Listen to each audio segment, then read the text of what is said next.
And now, it's time for a Star Trek story.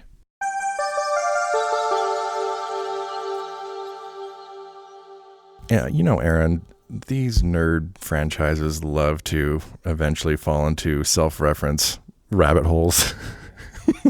In fact, there's a whole Star Trek show called Lower Decks dedicated to it. Yeah, but, you know, Star Wars, Lord of the Rings, you know, all of it, they will all eventually just start to kind of like, for all those longtime fans, they'll kind of pull up these references to kind of like, oh, yeah, I know what it's the Leo DiCaprio meme from, what is that, Once Upon a Time in Hollywood? Mm-hmm. Still need to see that. Yeah, I just know it by memes. Yeah, lots of callbacks in kind of modern, you know, geek TV film culture. And, you know, this has got me thinking, because not all callbacks are equal. So what makes a good callback? You know, I've been pondering this. Mm-hmm. Went and got some coffee and donut with Cass this morning. Mm-hmm. We talked about this a little bit.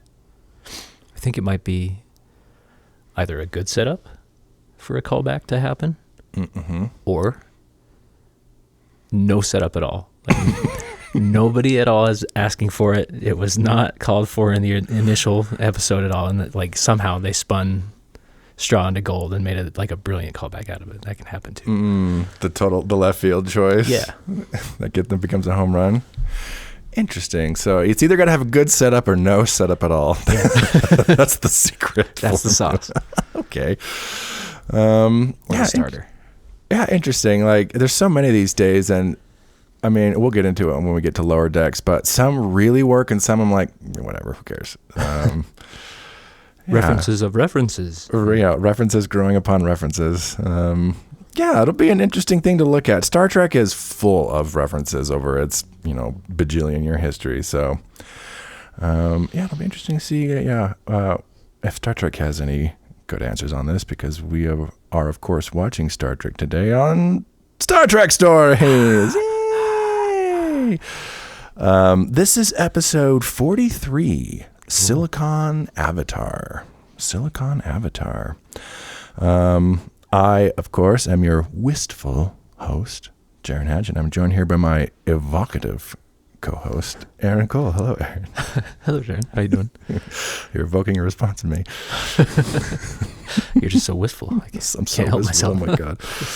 I know, we were wistfully remembering back when we lived in the boys' house and wading through beer bottles, we're like, weed the canisters. Bad old days. The bad old days. Oh, the bad old days. Oh, I miss those bad old days. There were some good old days. Mostly bad old days. Mostly bad, some good. Yes, welcome to the show, everyone. We are deep in our look at the TNG Glory Years. Last time we watched Ensign Row, where we met both the titular character, Ensign Llewellyn, and the Bajorans for the first time. Today on the show, we have a returning guest with us. Sitting in the captain's chair, we have the very lovely Markay Llewellyn joining us once again. Hello! Markay, how the hell are we today? So good. So good. Yay, I always love having you on the show. It's always so much fun. It always is. I'm glad to be back. Yeah, it always brings, speaking of, not the bad old days, but it's just always, I'm like, Aaron, we always used to like watch shows and just talk about them forever. And Markay, when we were living together, we certainly spent so much time watching stuff and just talking about it. And there's just so much good TV to watch. And so bad. Much, yeah. Oh, plenty bad. But you can still have fun watching bad TV. You really can. Yes, for those who don't know, Markay is one of my dearest friends and my former roommate. They used to live in this very apartment that we're in recording. And last time you were here, we watched Datalore, where we met Data's evil twin brother Lore, who immediately tried to kill everyone with his buddy, the crystalline entity. Foolproof plan. See, that really does just feel like maybe a month ago. It's really been like 5 or 6 months. My Yeah, It's been a I while. know. It's been a while since we did all those. Mark was there too, and oh my God, we devolved into conversations about appropriate workplace resolution, conflict resolution, and yeah, we had a lot of fun. And speaking of kind of like watching stuff together, I know you, Markay, you love a good TV show. I really do. I know you have lots of favorite, shows. And we've watched shows, we've talked about shows. What, when you are watching, whether it's binging or revisiting a show, I don't know, what is it in a TV show that you personally like to see, hope to see? What is it you like or hope to see in a good show that speaks to you? That's a good question. And it really depends on what I'm looking for. Mm-hmm. Sometimes you're looking for something funny, and that has its own set of like situations. And then but overall, you want a good story. Mm-hmm. You want good character building. Mm-hmm. You want good presentation of narrative. Hopefully. And, usually good twist. Everyone loves a good twist. Hopefully a double twist, if you're really good. Damn. Double twist. Double twist. That's been happening a lot lately, the double twist. I appreciate that. Twists growing upon twists. Was it Game of Thrones that really popularized the twists and turns, or at least in the modern terms? I'm trying to think, like... No, I say Desperate Housewives did that. Oh, for the God. Desperate Housewives. What a time. I love the Desperate Housewives. Early to mid 2000s, is that what that was? Oh, my yeah. God. Desperate Housewives. Memory unlocked. Been a fucking second since I watched that. Or maybe ER. Ooh. Way back when. It was like those OG ER shows. ER was just good drama. Good drama. Truth. When it comes to a TV show specifically, there are lots of shows. Star Trek is something that has lasted for, like I said, infinity bajillion years. And some shows, they kind of start strong, they crash and burn. Some shows start weak and then get really good. I don't know. What do you think the secret is to, a show lasting long or having the legs? For a TV show, specifically, what do you think? Well, it's funny you say that, because lasting long isn't necessarily something I look for in TV anymore at all. Some of my favorite shows are of the single season or 2-season narrative where they have a story in mind and they're here to tell it, and that's it.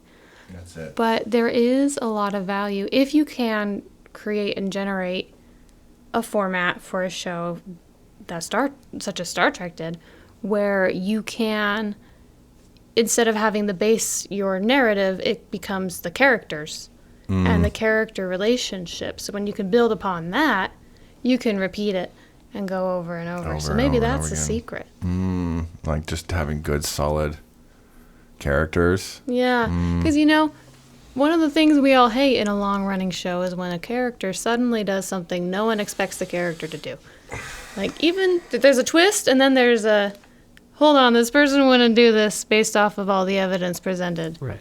What about all that stuff? And so those kinds of things, it kind of sank the whole Game of Thrones franchise into a crash Totally and fire. And it's made a big difference in whether or not seasons can keep going. It owes a lot to writers. What do you think, Markay, especially for some of these long-running geek and nerd franchises that have been around since the dawn of time? What do you think makes... They all love to do it nowadays. I feel like the MCU is basically just one callback after another now. And a lot of these things kind of have that. A lot of Star Wars shows feel like that, just everything. So... in terms of doing callbacks, I don't know, what do you think makes a good callback versus, say, a bad callback? Well, I feel like the intent of a callback is usually to generate a feeling of nostalgia for the, quote, good old times of the genre or the universe you're talking about. So if you want it to be an effective callback, you're going to want to make sure that it's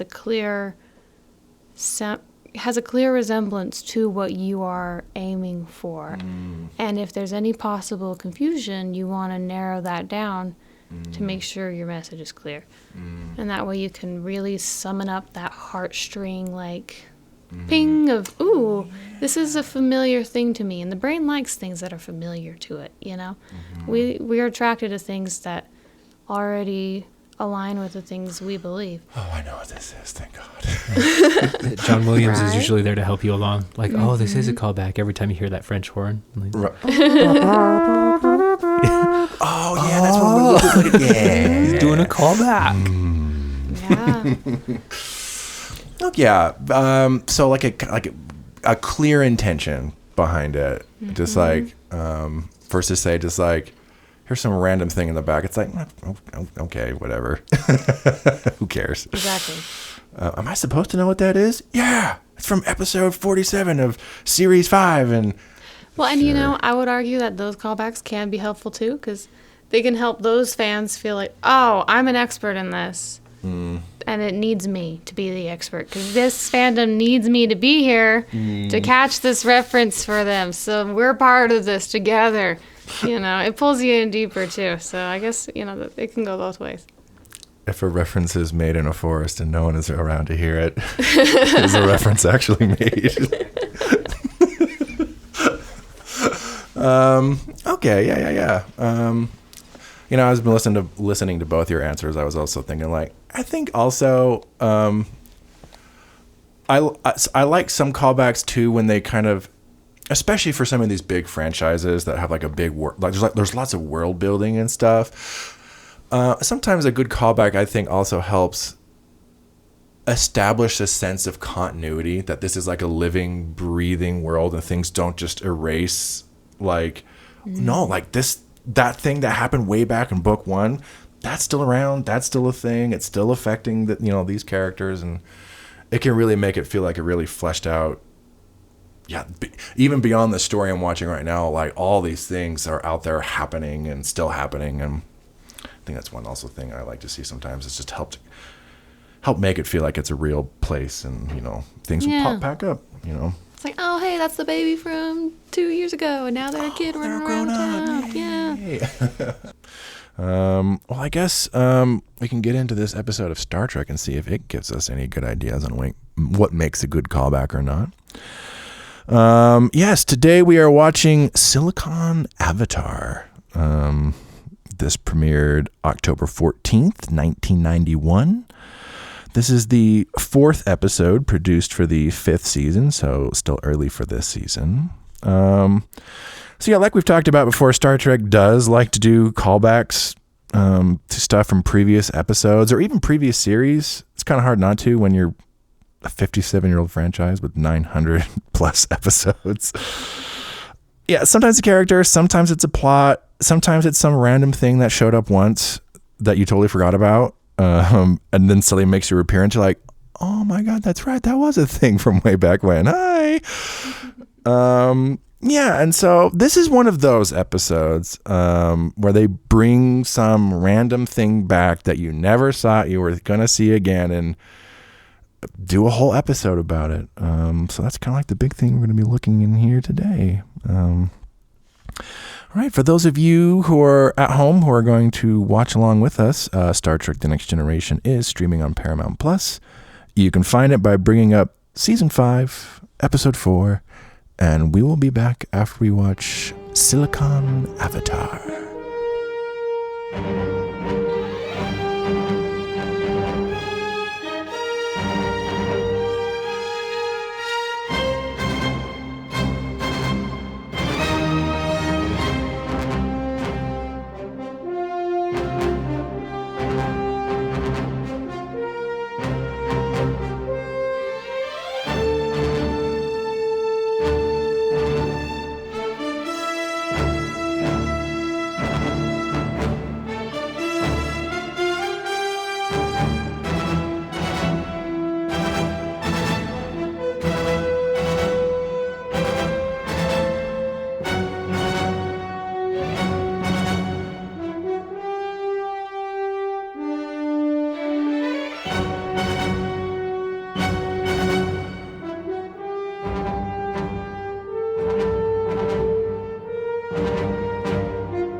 don't understand. Why are we pursuing the entity if not to destroy it? We're not hunters, Doctor, nor is it our role to exact revenge. What do you propose? We track it down, greet it warmly, and ask it if it would mind terribly not ravaging any more planets? I don't deny that it may be necessary to fire on it, but I look on that as a last resort. Why? Why not just kill it? I want to try to communicate with it. What? We know from our own experience that our shields will protect us. So long as we are in no danger, I will make every effort to communicate. To what end? If we can determine what its needs are, we might find other sources to supply it. Its needs are to slaughter people by the thousands. It is nothing but a giant killing machine. Doctor, the sperm whale on Earth devours millions of cuttlefish as it roams the oceans. It is not evil, it is feeding.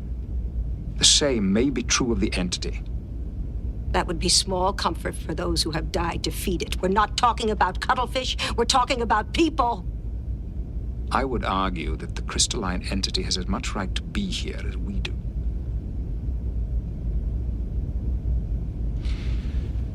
Now, Commander Data has some theories on how we might communicate. Please confer with him.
We just got done watching Silicone Avatar. In case you've never seen this one before, didn't watch it with us. So in this one, the crew of the Enterprise is helping resettle some colonists on a planet, and then randomly the crystalline entity shows up and attacks. The crystalline entity, of course, having made an appearance way back when in Data lore and like in the first season. They managed to survive this attack, and then eventually the Enterprise goes off in pursuit, trying to track it down, seeing if they can learn something about it and stop it from attacking others. And meanwhile, like, this scientist comes aboard to help them find it, and she has this whole thing where, like, her son used to be on one of the original colonies that was attacked by this thing, the same place that Data is from. And so she kind of has this weird, first she hates Data because, like, Data's brother Lord caused all this, but then she eventually just gets, like, she realizes, like, her son's memories are inside Data, and then she becomes, like, obsessed with him and connecting with her son beyond the grave. And eventually they track down the crystalline entity. They do figure out that they can communicate with it, and so, like, there's this moment where it looks like, oh, we might be able to figure something out, and then she taps some controls and basically ends up sending out a pulse that shatters it and destroys it. And then she has this moment at the end. She's like, Data, as my son tell me, you have to understand why I did it. And he basically is like, no, I think he'd be very sad and disappointed with you. Enjoy your hell, Mom. And that's the episode. Kind of ends on a heavy, sad note. As always, we start with initial thoughts. Markay, initial thoughts coming on off of Silicone Avatar. Man, what a heavy episode, just with that ending. Because, you know, we have seen the crystalline entity in previous episodes, and it seemed really menacing in those previous episodes. So you didn't really expect this kind of storyline about it. But it is at that, towards the end, when they finally start finding frequencies that allow them to communicate. It is the scientist, the mother herself, who figures out how to communicate. And as they're doing that, there's this moment where everyone seems to have this like, oh wow, look how beautiful this and majestic this creature, for lack of other word, is. Because they're realizing they can communicate with it. And then she uses her found communication to kill it. And it is you feel that loss of like potential, that loss of knowledge.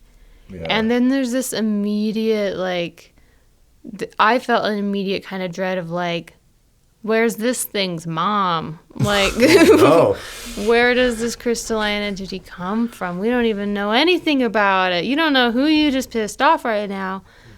And so it will be very interesting to see what comes of it. So that my first takeaway, I guess, is the overarching, whoa, that was not expected at all. No. It definitely comes out of nowhere. I wonder if we'll get a Lower Decks episode where it's basically this episode, but from the point of view of like the crystalline entity, and it's like, oh, we found the humans, and then the mom crystalline entity goes to like, I've studied humans, and and then kills a human colony, and then this other crystalline entity, I think your little baby crystalline entity would be very sad now. But it's a crystalline entity android. It has a little like beep beep beep beep beep. Yeah, they've created a synthetic crystalline entity that's trying to discover what it means to be a crystalline. I do not agree. But their evil synthetic crystalline entity used a human to attack a. It also has a evil twin crystalline entity, synthetic. Mm-hmm. Wow, this lore is deep. Yeah, kind of a unexpected. Yeah, because like you said, it is portrayed as being fairly malicious in the original like data lore. But it's also really not the focus in that episode, so you don't really know too much about it. Here we kind of get more of like it's about the crystalline entity, and it kind of goes off it was definitely a monster in the first one, and this one it's just Picard has that line that the sperm whale, ingests millions of cuttlefish every day. It is not evil, Doctor. It is feeding. Yeah, and just definitely a Star Trek-y kind of direction to go with it, though. I thought it was going to be a Riker episode, starting off. Seems like it's going to be a Riker focus, and then pivots, moves to the Doctor and Data. Okay. Picard takes hold as he does. Shout out to Patrick Stewart. Fantastic job. Terrific acting. And once again, we have to give a shout out to Patrick Stewart as Captain Picard for making this episode pretty awesome. And now that you say that, it also makes me think of the question of because in data lore, it kind of felt like the lore was working for kind of the crystalline entity, and now there's kind of this question of who was using who. Like maybe it was just like the sperm whale, where it's like it was just going to be feeding, and he brought it to like this specific area or something. I have food for you. Yeah. Okay. Yeah. Great. It just has no idea what it's doing. Yeah, it is also interesting at the beginning, like you say. It's like there is an interesting kind of pacing with this, where like the first tiny little chunk is this whole extended prologue where they're being attacked and they're all hiding in the caves, and like I feel like the scientist doesn't show up until like the second act. Like she shows up fairly late into the episode, and they do Riker's very prominent at the beginning, and then there is like one little follow-up scene where he goes into Picard's office.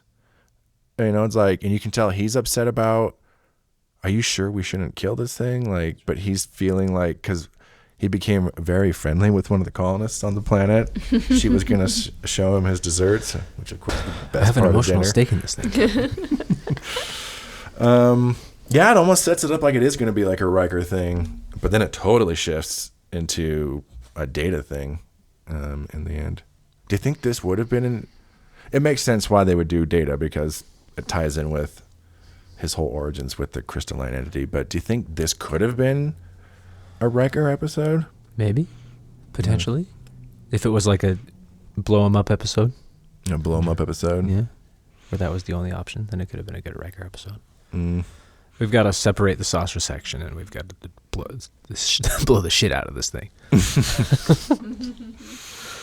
Yeah, that would be interesting if they followed. It feels like they would change the focus a little bit. It almost feels like it would be, because her whole thing, watching it very feels much like a kind of Star Trek Moby Dick for the Doctor. You know, her point of view, like clearly she just wants to. It's her white whale, kind of thing. It could have been, an interesting kind of alternative episode if Riker then kind of wants vengeance against it, and you kind of get this dueling Ahab story, but one eventually realizes the path they're on, Riker, of course, and then she kind of goes down the path of, but she loses herself to it.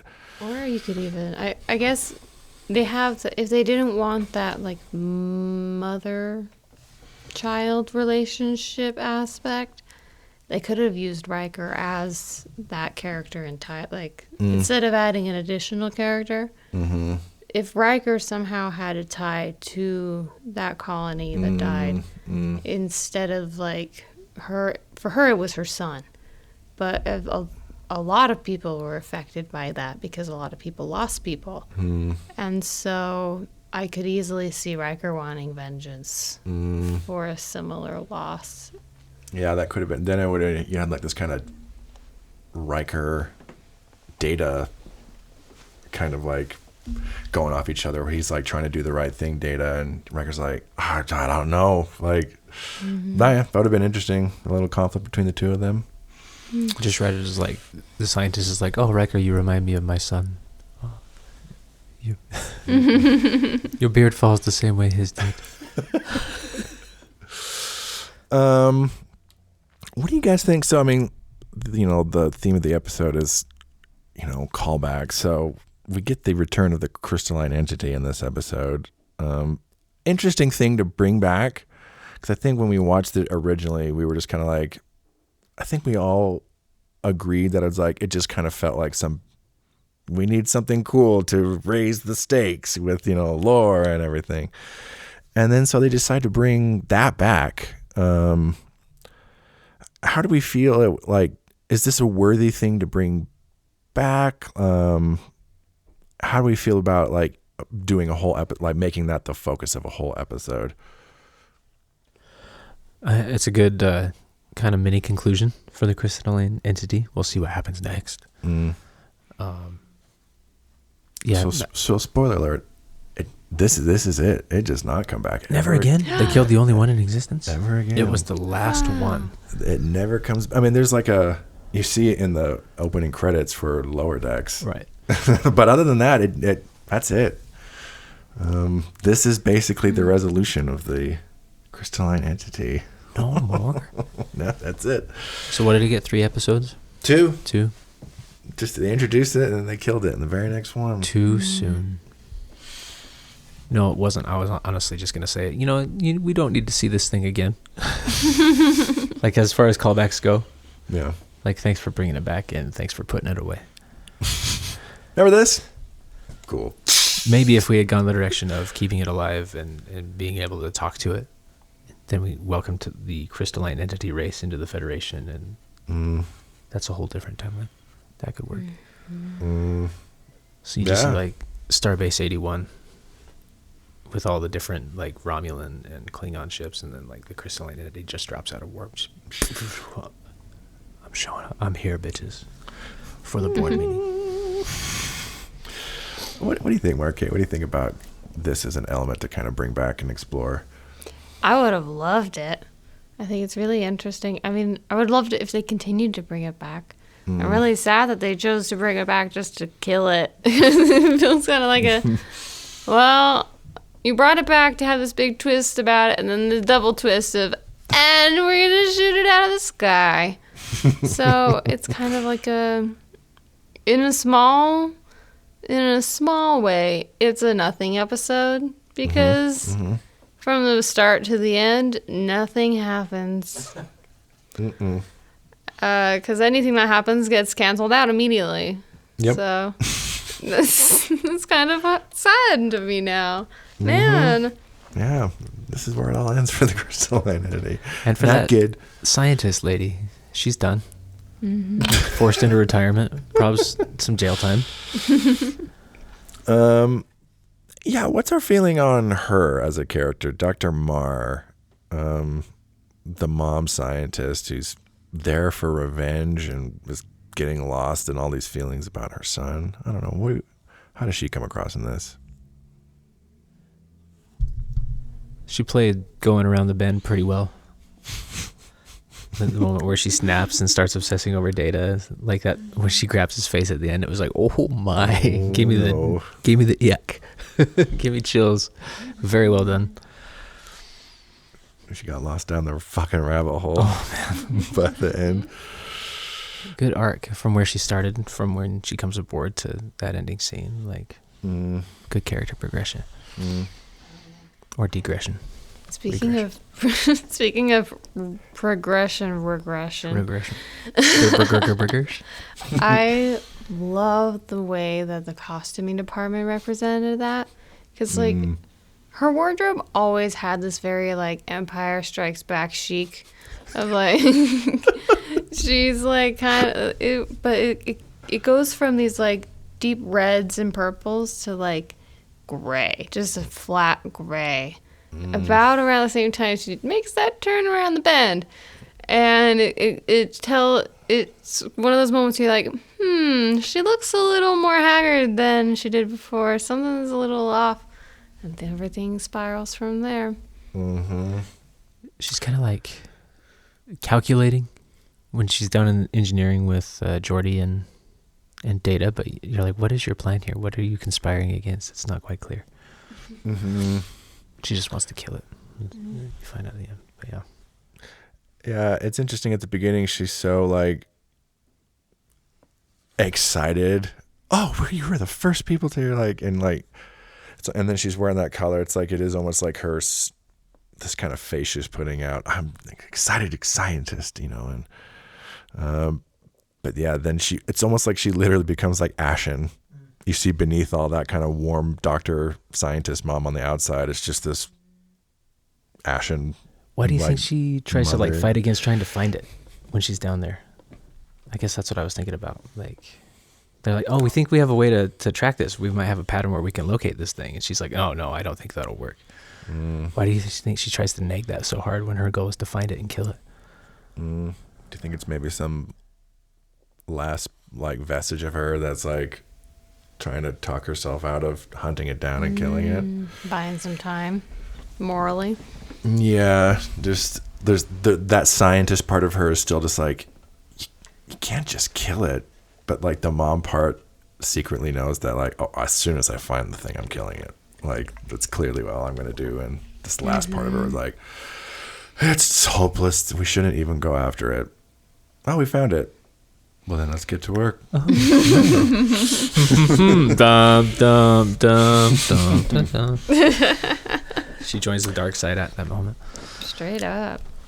There is also some part of her at the end when they're making contact, and maybe she's just so far down the rabbit hole, but part of me felt that she was genuinely, that scientist part of her was still just like, oh my God, like we're actually we actually are talking to it, and she is kind of like, it's beautiful, it's remarkable, but then this like evil mom,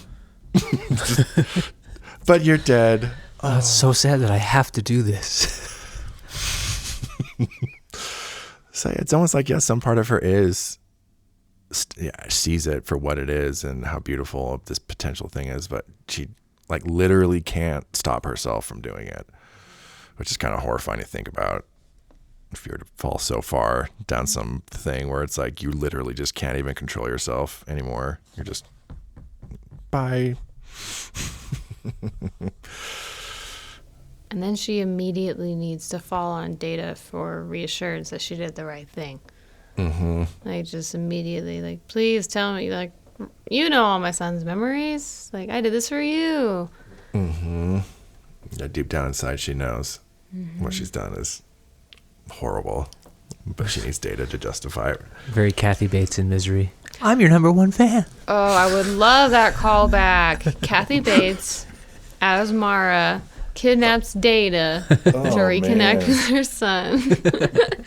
Data's just in bed and To reconnect with James Caan. smashing his android legs off. I felt nothing.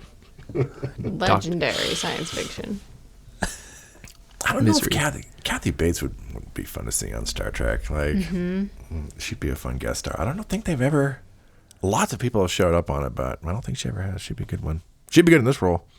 That seems like a natural fit. I wonder why it never worked out. Also, yeah, Data is featured pretty heavily, in this one. Like I said, it kind of shifts into a Data episode, and we get a little more. The only 2 times I think the show ever brings this up, this idea that Data has all these colonist memories within him. The only 2 times they bring it up, I think, are in Data lore in this one. Otherwise, they just never address it when it seems like it seems like it'd be a pretty big, important thing about Data if he has all these people's memories living inside of him. But I don't know. Do you think this episode is a good Data episode? Does that help kind of flesh him about? What do we think about like Data as like our featured main character? There's that moment where he escorts the scientist to her quarters. It was very human of him to do so. Maybe like a hint of emotion, like we were talking about. Like, does he in fact have feelings? He just doesn't know how to process or describe them. Mm-hmm. But that was a very human moment from Data at the end. Like, perhaps I should escort the doctor, Captain. I'm sorry, Doctor. I cannot help you. And then very robotic and cold from him at the end there as well. Yes. I think he would be very sad now.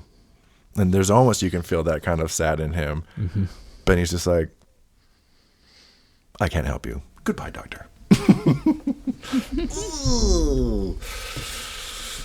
What do you think, Markay? What's that Data episode?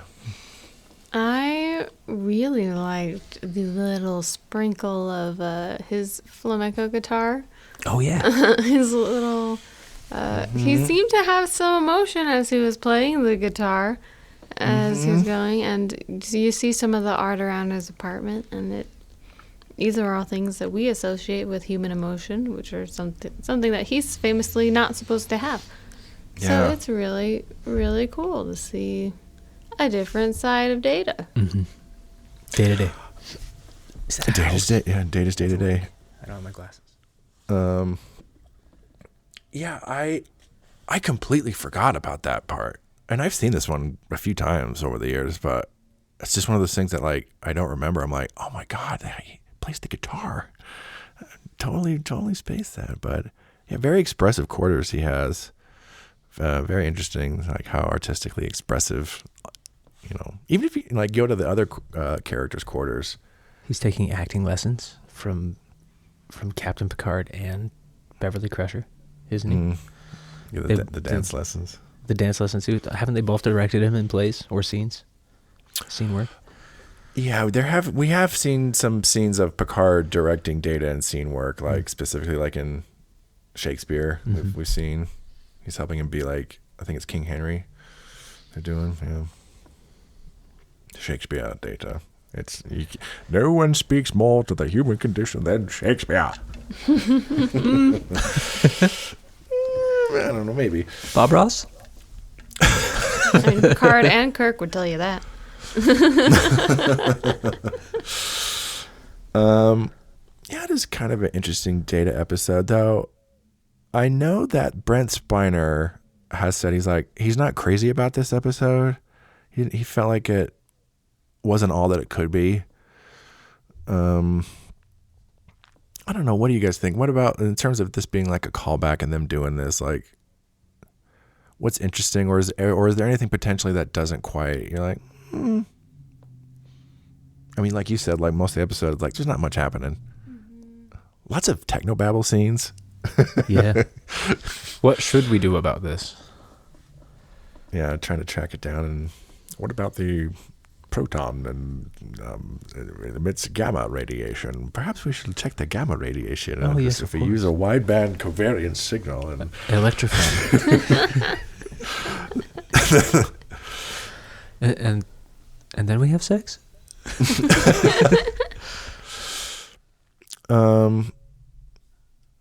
guess it also just seems like once they set course for the thing, yeah, they're just waiting to get there, and then they're just kind of constantly cutting between like Data and her. Just Data, tell me more about my son. Okay, 2 times. You're pushing it 3 times in the elevator. That was awkward as fuck. Come on. Cuts to Picard and Riker having a moral scene, then cuts back. Data, Tell me once again. could you tell me once again more about Just my son? combing his hair. Oh. Putting like a little braids. Read the journal entry once more, my son.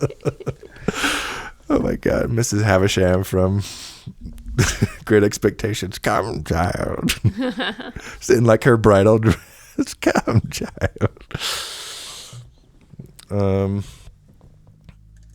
you think this episode, the character of the Doctor, do you think it kind of gives it away a little too early that she's got to screw loose? Yeah, maybe, but they could have given that arc more time at the same time to kind of given us a reason to care about her and her son and their relationship.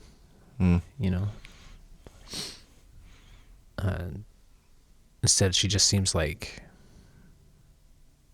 the reason to get rid of the crystalline entity, to close the loop, right? But yeah, no. Other than that, it is what it is. I don't know. What do you think, Markay? Is she a little... No, I think you summed it up very well. It is what it is. Being that there will be nothing more from it, apparently. That is so disappointing. I would absolutely love to see Lower Decks explore more with the crystalline entity stuff. It'd be incredible, because what a loss. I mean, it could have been sassy. It could have been highly intelligent. It could have been good at, like, small metal work. We're never going to know because of this loss of life. It's tragic. It is tragic. They could have done a whole thing where it's like tuned into energies, because it's they're crystals, and there are different kinds of crystals that are attuned to different kinds of energy. Right. And it turns out there's like this intergalactic space force that wields rings that tap into those energies. Everything you learned about rose quartz is true. Oh my God. Yeah, there's the rose quartz crystalline entity and tourmaline over here, and Love the rose quartz. is this like a worthy like follow up to Data Lore, do you think, for the crystalline entity? No. I wouldn't even call it a follow up, really. Yeah, it's definitely its own thing. Yeah. What do you think, Markay? I agree. I'm disappointed. They brought back something I didn't know I wanted and then took it away. So this is a bad callback. This could be interesting, and just when it became interesting, you killed it. God, I hate when they pull that shit. Remember that character from way back when? Mm-hmm. They're back. Oh, fuck. Yeah, what's going to happen?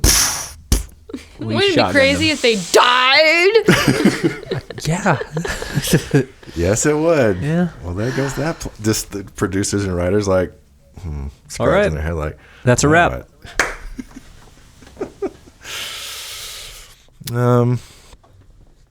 Yeah, I don't know. I think this is one of the ones that kind of gets kind of in the shuffle of like, some people like, I think the director really liked this one, and then like the writer was like, yeah, I never know where to kind of come on this one. It's sad, but then yeah, it is. There is something just kind of deflating. It's like, I guess that's it. Well. Did the director intend for us to like be rooting for the mom? Well, no, because Data says that the son would be sad. So, I don't know. Yeah, the director. I mean, even the director said there were some things about this he would change. He would said like, I think we needed to flesh her out a bit more than we did. And And he wasn't happy with the ending or the resolution as much as it could have been. It's like it is a sad little moment, but it does kind of feel boom. It kind of feels like 2 episodes. So like the first half is the Riker episode on the lush, leafy planet with the lady he's courting. And then suddenly you're on the ship and it's Data and this woman who's here. And like she finds out he's connected to her son. And you go from there. It's kind of disjointed. Yes. It takes time away from both narratives. The first concept is pretty cool too, like human colony out in space getting attacked by an unknown thing. Yeah. Very Mass Effect. Yeah, that would be interesting if they split this into 2. I mean, like, it could have really raised the stakes, especially if it like attacked multiple colonies and there's a lot of pressure on them to like, we got to kill this thing. And they could do like flashbacks at the same time to Omicron Theta and that whole situation, like looking really at flesh like out his the sun. memories. In that first episode, and then you come to the second half of the episode, in our second episode, right, with the doctor scientist, and you really give a shit now. No, that is interesting because I know when they greenlit this, they had no intention to bring the crystalline entity back. It was just never like on a board that said maybe at some point. They just like that. No, that was it. It was just the monster in that one episode, and then they got like a little pitch from just some young writer. It's like, what if you brought it back and there was this weird like trauma thing with this mom? They're like, that could be interesting, and Whip it up. and I know there was like a lot of excitement about the idea when they decided to do it, and I'm like, yeah, I think the idea is a good, interesting one, but it almost feels like it could have used some more to really kind of flesh it out and expand about. Because then it really could have felt like a real like Moby Dick. Because it just feels like, oh, we found it. And then they just kind of twiddle their thumbs until they find it. But they could have done like a whole, this quest across space trying to track it down. And they get close and then it's gone. And we're in between 6 colonies. It could go anywhere. Yeah. That could have been interesting. Could have been. Should have been. We haven't done this in a while, but we've had a few episodes over the years where it's like, what is this? Is this good or is this bad? Is it mid? Is it that word? Mid, yeah. One of those just solidly mid episodes. Well, there you go. Silicone Avatar, mid. Any final thoughts on Silicone Avatar, Malaki? Oh, I think you have hit every note I could possibly imagine. Possibly think of it. It was a surprisingly flat story, but yet there was a lot that happened at the very short end. Yep. But yeah, it's looking forward to the next episode where, it's not just killing a character. Thanks for coming back. Bing. Bye. Makes me afraid why you had me come back. I'm sorry, Markay. We've also I'm going to start trying to get my resonance on my computer or the headphones. I'm trying to. No, next time we'll definitely have you on something for something more interesting. And it was still interesting, but Cool ideas. in the same way that like sourdough bread is interesting.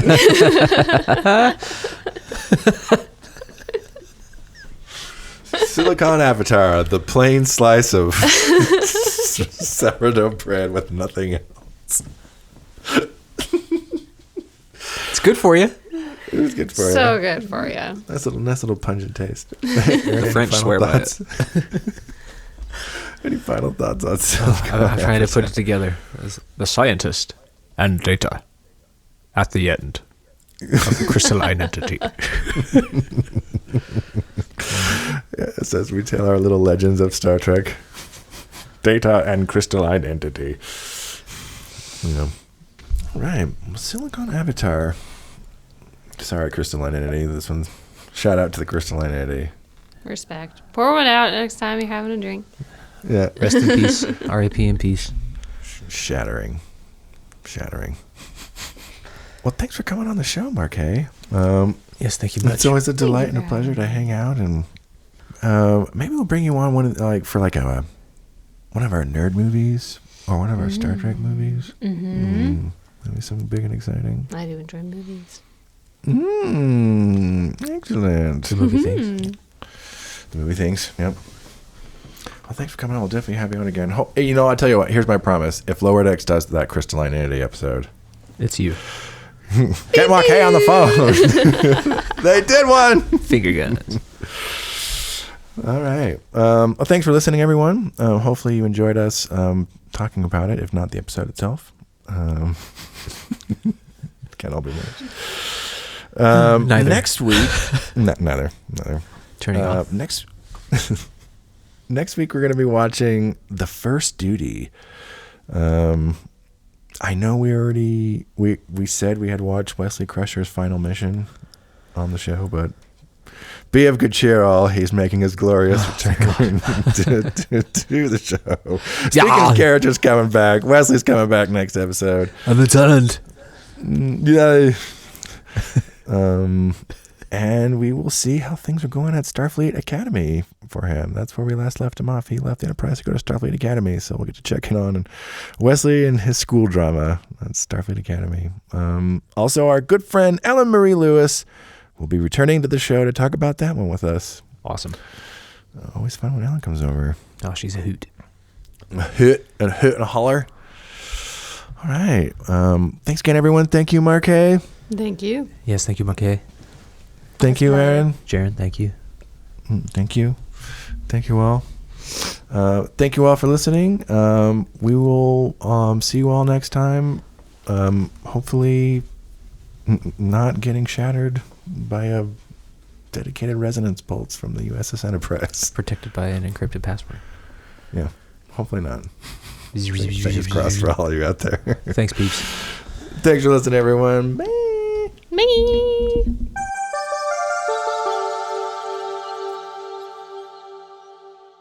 Thanks for listening. If you'd like to share us your own Star Trek story, you can email us at storiedstartrek@gmail.com, or you can visit our Discord server. You can find us by clicking on the link in the show description.